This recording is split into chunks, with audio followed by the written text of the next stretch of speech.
5 আগস্টের মতো গণবিপ্লবে উকিয়াতে হবে।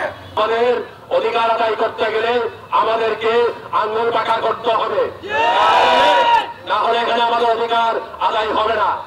আমরা বলে দিতে চাই উকিয়াত প্রশাসনের নির্বাহী কর্মকর্তাকে, আপনি বলে দিবেন আগামী 1 মাসের মধ্যে আমাদের স্থানীয় জনগোষ্ঠী কত পার্সেন্ট এনজিওতে চাকরি করে এই তালিকা আপনি প্রকাশ করুন।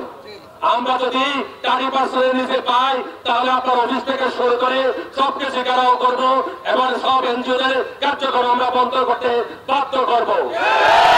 এনজিওরা আমাদের মাথায় কাটাল রেখে ভেঙে আমাদেরকে এদের আমাদের সবকিছু নষ্ট করে আমাদের ভূমি ব্যবহার করে তা চলে যাবে, তা আমরা করতে দিব না।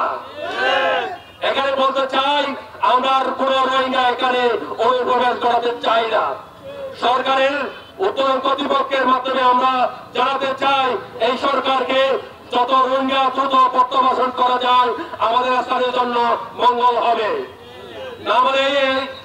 আমরা আমাদের ভূমি হারা হব, আমরা পাগলের মতো সাগরে সাগরে নাহলে পথে পথে আমরা যাবো, রোহিঙ্গা এখানে নাগরিক হয়ে যাবে। এটা বেশি দিন নয়। এখন আপনার আজকে প্রিন্ট মিডিয়া ইলেকট্রিক মিডিয়াকে আমি জানতে চাই আগামী 1 মাসের মধ্যে স্থানীয় অনেক চেয়ারম্যান মেম্বার রোহিঙ্গাদেরকে প্রকার করেছে। এটা তথ্য পাবেন আপনারা। অনেক রোহিঙ্গা টাকার বিনিময়ে ঘুষের বিনিময়ে কিভাবে রোহিঙ্গারা এখানে বাংলাদেশি সাথে উঠা হয়েছে, বিভিন্ন দেশে গেছে। লক্ষাধিক রোহিঙ্গাদের এসডিএমএন তালিকায় অন্তর্ভুক্ত না করে তাদেরকে মায়ানমারে ফেরত পাঠানোর কূটনৈতিক তৎপরতা চালাতে হবে এবং সীমান্তে রোহিঙ্গা অনুপ্রবেশ ঠেকাতে কঠিন নিরাপত্তা দলই তৈরি করতে হবে। প্রয়োজনে যৌথ বাহিনী মোতায়েন করতে হবে।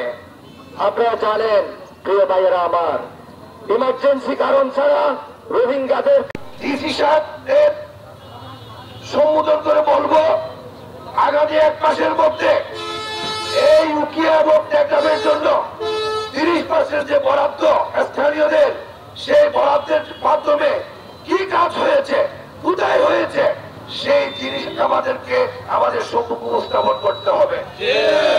উকিয়ার ইউনূস সাহেবকে বলবো আপনার এই উকিয়ায় কয়জন এনজিও স্থানীয়দেরকে চাকরি দিয়েছে সুনির্দিষ্টভাবে তার তালিকা আমাদের সামনে উপস্থাপন করতে হবে। আর যদি না হয়, আজকে আপনারা হয়তো কয়েক হাজার মানুষের সমাবেশ দেখছেন, আগামী সমাবেশটা হয়তো 50,000-এর সমাবেশ হবে।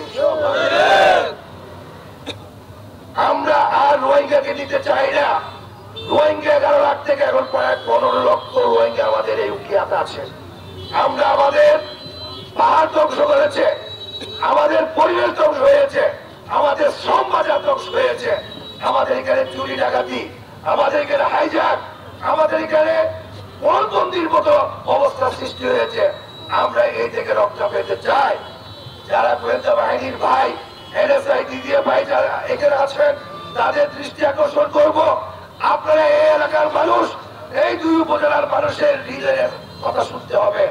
আপনাদের এখানের মানুষ কি বলতে চায়, তাদের কি কথা, সেটা আপনার সরকারকে পৌঁছে দিতে হবে। তাহলে 5 আগস্টের মতো গণবিপ্লবে উকিয়াতে হবে, তখন এই উকিয়ার মানুষকে আপনারা দায়ী করতে পারবেন না। প্রিয় ভাইরা,